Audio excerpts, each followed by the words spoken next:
तरतीब ख़राब हो जाती है। आप ये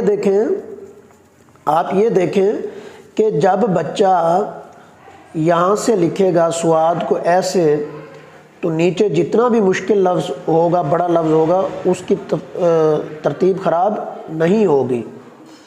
ये देखें, अब देखिए ये हर्फ लाइन के ऊपर मैंने लिखे हैं और ये मैं लाइन से अगर नीचे उतर रहा हूँ तो ये हर लाइन का अपना एरिया है। जब ये सीन नीचे जाता है ये दूसरी लाइन के एरिया में चला जाता है। ये देखें, ये दूसरी लाइन के एरिया में, अब इधर लफ्ज़ों को डिस्टर्ब करेगा। अपनी लाइन में अगर रहेगा तो ज़्यादा खूबसूरती होगी। फिर हम लफ्ज़ों की तरफ आते हैं। उर्दू में हरूफ सिर्फ मीम लाइन से नीचे आएगा और लफ्ज़ों में स्लाइड वाला रे। ये देखें, उर्दू में दो रे होती हैं, एक सादा रे और एक स्लाइड वाली रे। ये जो स्लाइड वाली रे है ये भी लाइन से नीचे आएगी।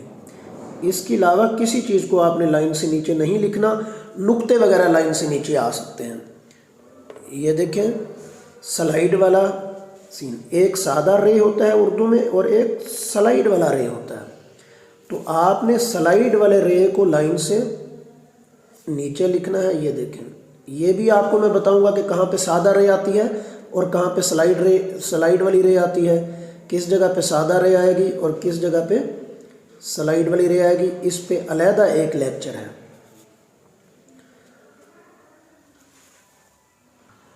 अब आप ये देखें कि कुछ हरूफ को मैंने लाइन के ऊपर लिखा है, फिर लाइन से नीचे भी लिखा है। तो आप मुझे बता सकते हैं कि कौन से हर्फ ज़्यादा खूबसूरत अट्रैक्टिव लग रहे हैं। आपने सुना होगा जो लिखाई मोतियों में जड़ी हुई नज़र आए, तो मोतियों में जड़ी हुई लिखाई ऐसी होती है। अगर आप मोतियों को भी देखें ना, वो लाइन के ऊपर होते हैं, बिल्कुल लाइन में होते हैं। लाइन से नीचे जब बच्चा उतरेगा तो वो किसी हर्फ को लाइन से नीचे जब उतरेगा तो वो स्वाद का जो ये जो सर्कल है, इसको स्वाद के सर्कल को इतना नीचे ले आएगा तो लाम के सर्कल को इतना नीचे ले आएगा। अब देखें ये इम्बैलेंस हो गया। अब बच्चे को आप ये तो नहीं बता सकते कि सर्कल इतना नीचे हो।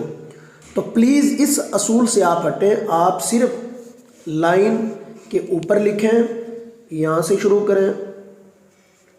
ये देखें, ऐसे लाइन के ऊपर लिखते हैं। बच्चे को अब पता होगा कि मैंने लाइन के ऊपर ही रहना है। अब बच्चा कभी भी लाइन से नहीं उतरेगा और जब भी कोई ऐसा हर्फ आएगा तो बच्चा लाइन से नीचे उतरेगा। और इससे पैराग्राफ में आपको लिख के दिखाऊंगा, उस पर कोई फ़र्क भी नहीं पड़ता। आप इस तरीके से बच्चों को समझाएं तो आप देखिएगा कि लिखाई 50% तो यहाँ भी ठीक हो जाएगी इन्हीं पॉइंट को समझते हुए।